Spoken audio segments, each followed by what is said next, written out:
सार्वजनिक सेवा प्रसारण।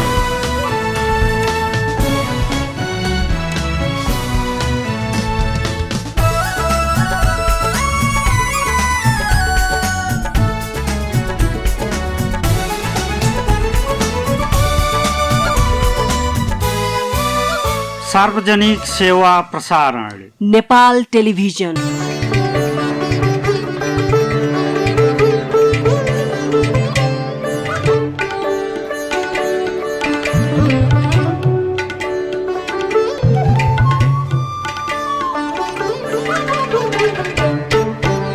दर्शकबिन नमस्कार। और दर्शन कार्यक्रम में हम कार्यक्रम संचालक विक्रमादित्य त्रिपाठी आप लोगन के हार्दिक स्वागत करित हन। जैसन कि आप लोग जाना जाता है, यह कार्यक्रम के मार्फत हमरे अवधी भाषा, अवधी संस्कृति, अवधी समाज आदि के बारे में अलग अलग किस्म के जानकारी पेश करत आवा गया है। यही संदर्भ में आज हम आप लोगन के सामने पेश करे चाहिए हन अवधी संस्कृति के बारे के ये जानकारी।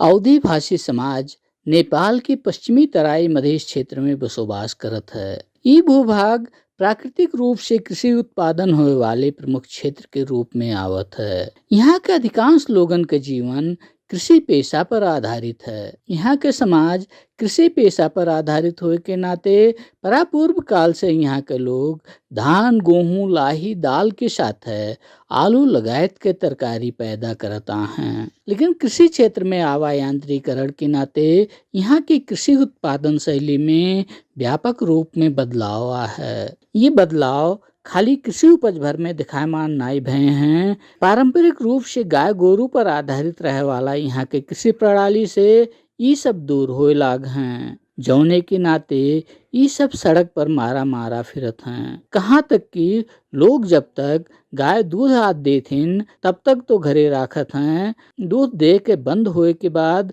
घर से खदेड़ देत हैं। यही किस्म से धान आदि के पारंपरिक बिया के जगह ही हाइब्रिड जात के धान गेहूं लगावत हैं। इससे यहाँ के जमीन के उर्वरा शक्ति घटे के साथ है अत्यधिक मात्रा में रासायनिक खाद और कीटनाशक दवाई के उपयोग करे के पड़त है। यह स्थिति में खाद्यान्न उत्पादन के दृष्टि से यह भूभाग के उपयोगिता का आप कौने रूप में देखा जाता है। यदि हमन के संपूर्ण जीवन पूरा करे है तो वो पूरा करे खातिर हमन के तराई क्षेत्र में आब जरूरी है। तराई क्षेत्र में का होता है कि मानव जीवन के जन्म से लेके मृत्यु तक जो ठो अपरिहार्य वस्तु है, उपभोग के वस्तु है, वो वस्तु हमन के अधिक मात्रा में तराई प्रदेश में ही पैदा होते हैं। तराई प्रदेश के मध्य प्रदेश भी लोग कहते हैं और नेपाल देश के खजाना के रूप में तराई प्रदेश जाना जाता है। तराई प्रदेश में हमन के मानव जीवन में उपभोग करे वाला वस्तु धान, गेहूँ, दलहन बाली, तेलहन बाली, नगदे बाली लगायत विभिन्न किस्म के मानव जीवन लगायत पशु पंछी के जीवन में भी अति आवश्यक रूप में उत्पादन होता है।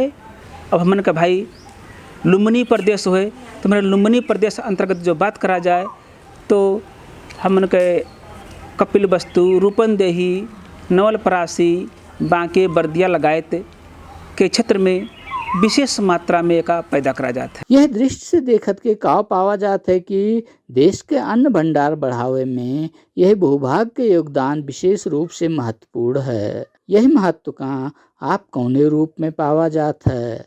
आदमी दवाई नाई खाई जी सकत है कुछ टाइम तक, विलासिता के वस्तु फल फूल नाई खाई कुछ हद तक जी सकत है, लेकिन अन्न के उपभोग नाई करी तो कुछ घंटा तक मात्र बर्दाश्त कर पावत है, ओकरे बाद नहीं बर्दाश्त कर पाई। कैसे भूख ऐसा चीज होए ओका हमन के मिटाई बड़ा गाढ़ होत है।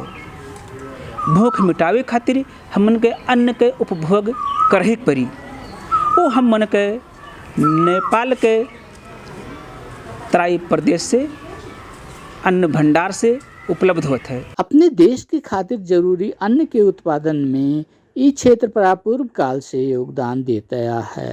कहाँ तक कि आज से 2-3 दशक पहले तक यह क्षेत्र के धान भारत तक में निर्यात होत रहा, लेकिन आज के दिन में देखा जाए तो निर्यात का के कहे भारत से आज आयात करे के परत है। आज के दिन में निर्यात की जगह ही आयात करे के अवस्था कैसे आए। अन्न भंडार तो हमरे पैदा करा जात है, लेकिन अन्न भंडार हमन के कितना अव्यवस्थित असुरक्षित है, ये बात संबंधित सरोकार वाला के ध्यान देव जरूरी है।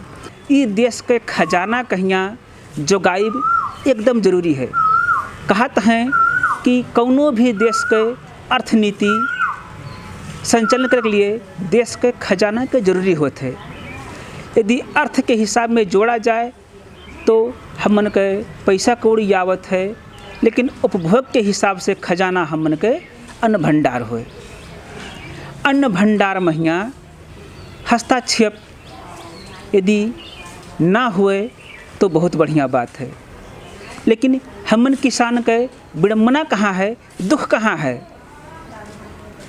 कि हमरे समय से हियाँ कोनो भी किस्म कहियाँ अन्न उत्पादन करे के जोन परिपूरक वस्तु है, जैसे कि खाद ले लेवा जाए, बिया ले लेवा जाए, दवाई ले लेवा जाए, ओकरे बाद महिया सिंचाई के साधन ले लेवा जाए, ये हमन के जितना चाही उतना मात्रा में परिपूर्ति नहीं हो पावत है।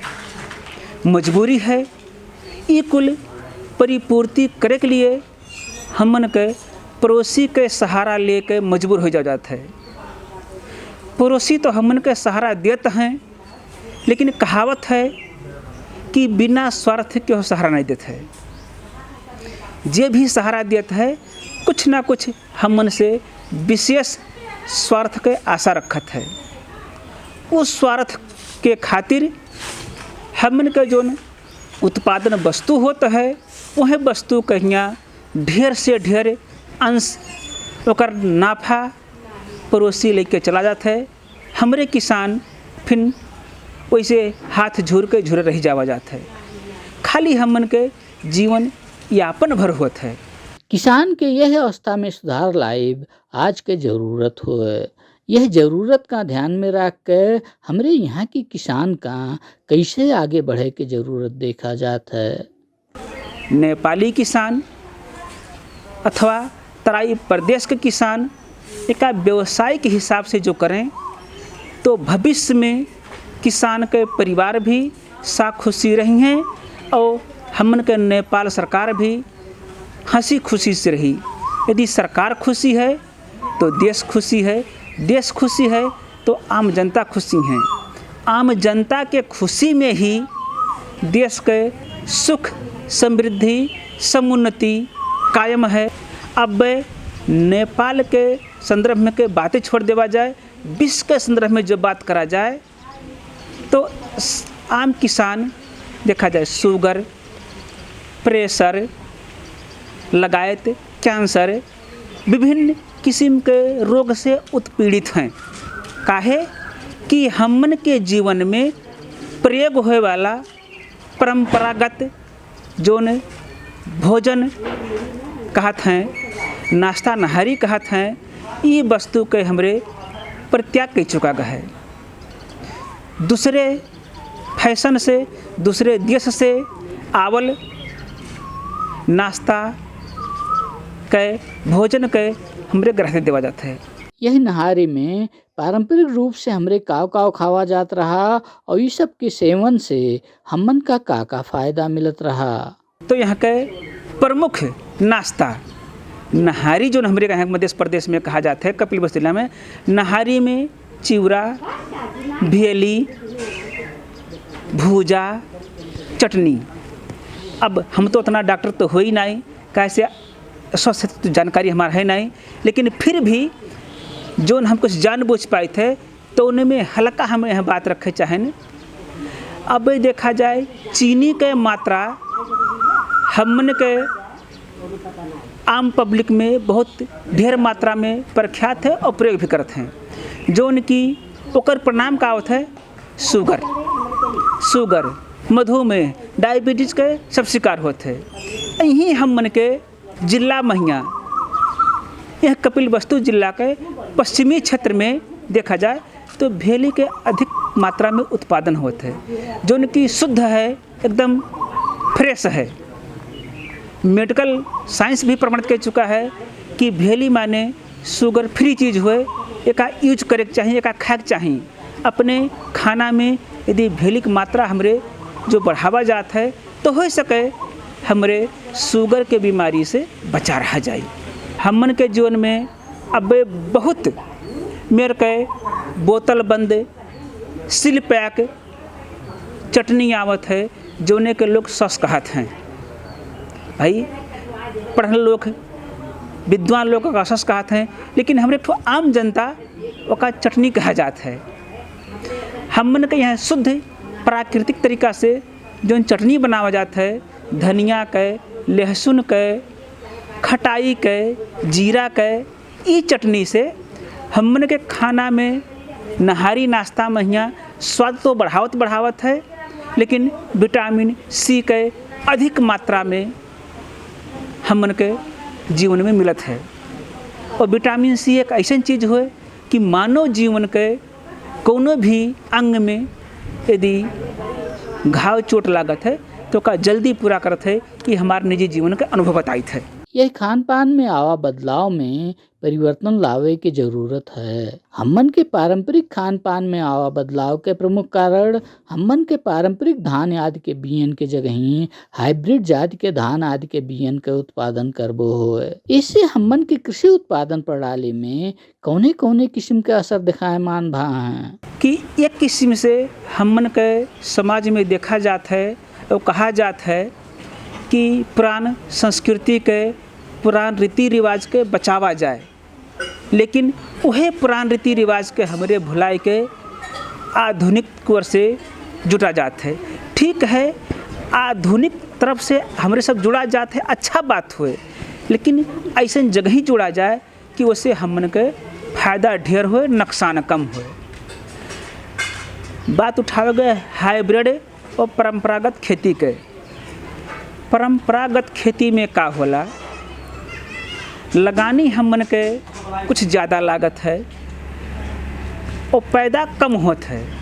वह नाते से किसान लोग हाइब्रिड धान का प्रयोग करते हैं, ओका लगा कोशिश करते हैं।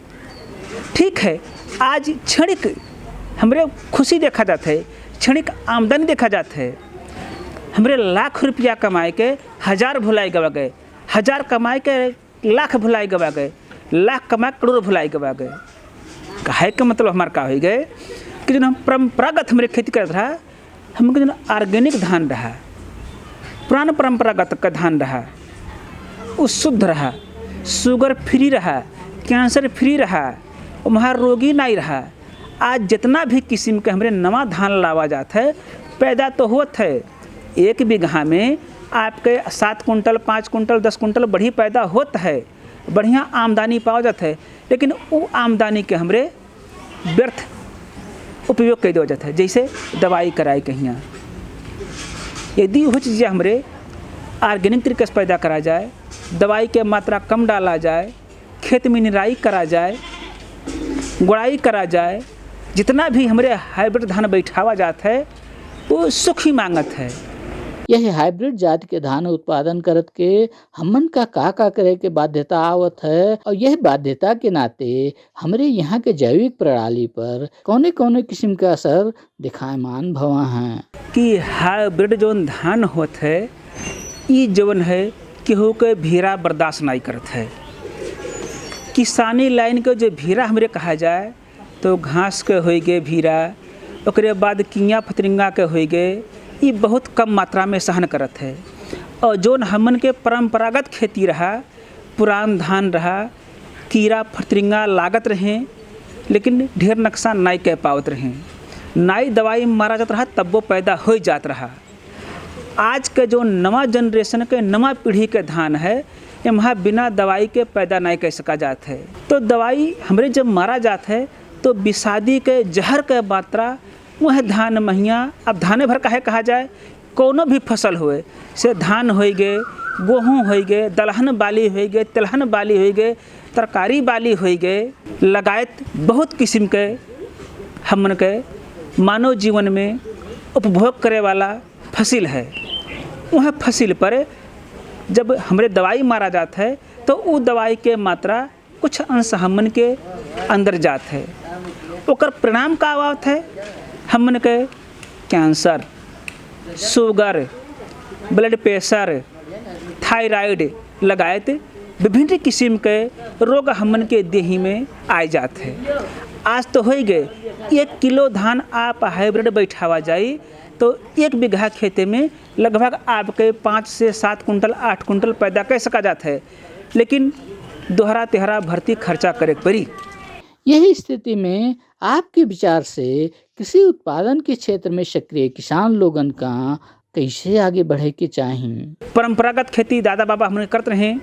1 बीघा धान बैठावे के लिए कमती में 3 किलो 4 किलो 5 किलो तो धान बोत रहे, 1 बीघा खेती बैठावत रहे।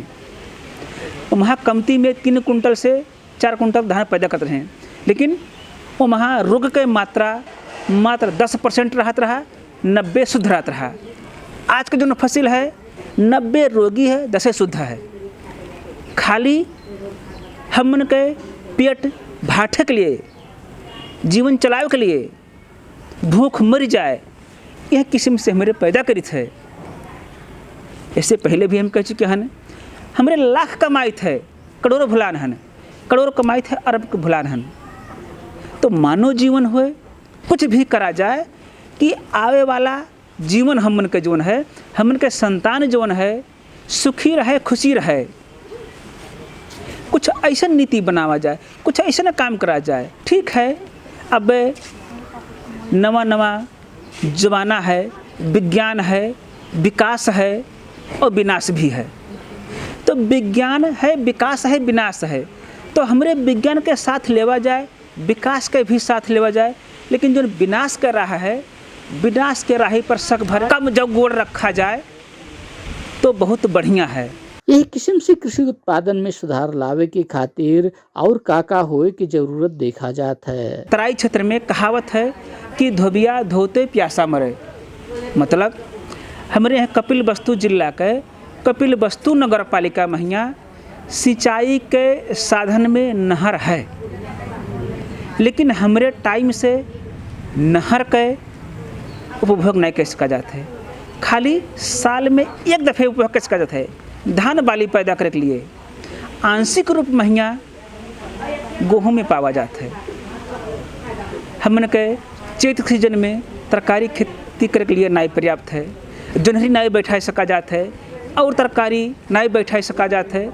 मजबूरी है कि साधन नाई है तो हमन के पास अकेले नहीं आवत है। जकरे घरे जौन साधन रहत है उस साधन के अनुसार से व्यक्ति के ज्ञान अपने मने उपलब्ध होते है। नहर विभाग के अपन निजी व्यवस्था हुई, निजी मजबूरी हुई, वो मजबूरी कैसे पूरा करा जाई, कौन माध्यम से हमन के संपन्न करा जाई, वो आप सबके जिम्मेदारी हुए। और वहाँ आप सबके आत्मसम्मान पर हम ठेस नहीं पहुँचावे चाहिए थे। लेकिन हमारी ये अनुरोध है कि जहाँ जहाँ नहर के उचित साधन सुविधा है तहाँ तहाँ टाइम से यहाँ सिंचाई के साथ लिए पानी उपलब्ध कराया जाए और किसान 12 महीना में 12 महीना खेती किसानी करें। ज़मीन के कहा लें बंजर कहा लें परती न छोड़ें।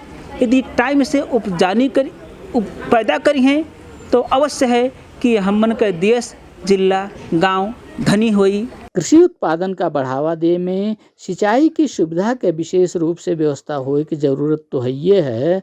एकरे साथ है कृषि के यांत्रिकरण होए के नाते हमरे यहाँ चौपाया व्यवस्थापन के समस्या विशेष रूप से दिखायमान है। एकरे दीर्घकालिक व्यवस्थापन के खातिर का होए की जरूरत देखा जाता है। आज देखा जाए तो हमन के यह देश में छाड़ा चौपाया एक ठो खेती किसानी के लिए प्रमुख बाधा के रूप में खड़ा है।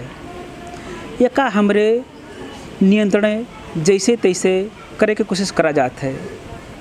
देखा जाता है यही महिया यह देश के विभिन्न गांव पालिका, नगर पालिका, छाड़ा नियंत्रण करे के लिए अपने अपने हिसाब से आपन आपन कदम उठावत है। ठीक है, कुछ गांव पालिका नगर पालिका जोन कदम उठाइस एक ठो स्वागत योग्य कदम उठाइस, वहाँ हम सबके स्वागत भी करी थे, धन्यवाद भी दी थे कि ठीक है, जेकर जितना क्षमता रहा गांव पालिका नगर पालिका के, वो गांव पालिका नगर पालिका अपने हिसाब से नियंत्रण करिस। और देखा जाता है कुछ हद तक कंट्रोल भी है, लेकिन एक ठो हमार जो व्यक्तिगत भावना के बात आप प्रश्न कर देवा गए, तो हम व्यक्तिगत भावना का रखे चाहिए थे, व्यक्तिगत मन के भाव का रखे चाहिए थे कि जितना भी यह नेपाल देश में गांव पालिका नगर पालिका स्थानीय तह लोग हैं, अक्सर कई के हम मन के यह अन्न उपजाऊ भंडार जो क्षेत्र है, देश के खजाना है, देश के खजाना में छाड़ा समस्या बहुत बड़ा समस्या हुए। इस समस्या के नियंत्रण करे खातिर कुछ हम अपन मनोभावना रखे चाहिए थे। ऐसा है कि एक ठो हमरे किसान परिवार से हो जाते हैं, और जितना भी व्यक्ति यहाँ है लगभग सभी खेती किसानी करत है। खेती किसानी करे के लिए हमन के ऑर्गेनिक जो गोबरे खाद कहते हैं वो बहुत ज़रूरी होते हैं। हमरे अब सरकारी खाद अथवा अंग्रेजी खाद पर निर्भर हुआ जाते हैं, कैसे कि हमन के पास गाय वस्तु भैंस नहीं हिन, और हिन भी तो लोगों का छोड़ बैला देते हैं। जब तक दूध देते हिन तब तक रखत हैं, नहीं छोड़ के बैला देते हैं। अब दूधवे भरनाई कहे पड़ा, यदि हमारा आवश्यकता पूरा हो गए तो आपके स्वार्थ पूरा हो गए, उनके स्वार्थ पूरा हो के हमसे मतलब नहीं रखा जाता है, चाहे मनई हुए अथवा गाय हुए, चाहे वस्तु कहे न हुए। तो हम स्थानीय तह लोगों से नगर पालिका गांव पालिका और सब सरोकार वाले से ये निवेदन करबे कि जैसे कुछ गांव पालिका नगर पालिका छाड़ा नियंत्रण करे खातिर जगह जगह पर कानी हाउस बनवावत है, पैरा खरीदत है, भूसा खरीदत है, 2-4 ठो मजूर रखत है। ठीक है, उनके हिसाब से वो स्वागत योग्य कदम है, उचित कदम है, लेकिन यहाँ थोड़ा हम का जोड़े चाहें कि जे गौ पालक है, पशुपालक है, संबंधित किसान के पहचान कैले ओका अपने हिसाब से गांव पालिका नगर पालिका बिल्ला होते है, नंबर होते है, कैसे ओका निगरानी करते है, ओका निगरानी कह दे फलाने भैया के पास 2 ठो गाय ही, उनके पास 4 ठो भैंस ही, उनके पास 4 ठो बर्द हैं, ओका नंबर लगाई दे। बिहान के वो नंबर के गाय वस्तु यदि सड़क में छड़ुआ देखा दिन तो मालूम हुई ना कि फलाने भैया गैया हुए, फलाने भैया बर्धा हुए। वो पर स्थानीयता और नगर पालिका गाँव पालिका उचित कानून बनाए से ओका कार्रवाई करी है कि समझौता करी है कि कैसे उन्हें समझाई हैं। यदि यह हिसाब से जो आगे बढ़त हैं तो हो सकत है भविष्य में छाड़ा हमन के नियंत्रण हो जाए। कुछ गांव पालिका नगर पालिका का समाचार में सुना जाता है कि पशु पालन के लिए प्रोत्साहन भी देता है। ठीक है, जो गांव पालिका नगर पालिका के प्रोत्साहन की क्षमता है वो देता है, जिसके पास नाई है वो नाई दी, वो हमार कहे के नाते से अथवा उनके कहे के नाते से हो ही नहीं। लेकिन हम एक अपील गांव पालिका नगर पालिका से करबे कि जे वास्तविक पशुपालक है वह पशुपालक के पहचान कई के रखा जाए, उनके नाम दर्ज करावा जाए। यदि वो पशुपालक लोग अपने पशु के लवारिस अवस्था में छोड़ते हैं तो उन्हें नेपाल सरकार के सेवा सुविधा से वंचित करे के व्यवस्था भी करा जाए। यदि वंचित नहीं करा जाए तो इस जगह नियंत्रण हो सकत है नहीं हुई। और दर्शन कार्यक्रम का समय पूरा हो चुका है। हम कार्यक्रम संचालक विक्रम त्रिपाठी और दर्शन परिवार का विदा दिया जाए। नेपाल टेलीविजन देखत रहा जाए। नमस्कार।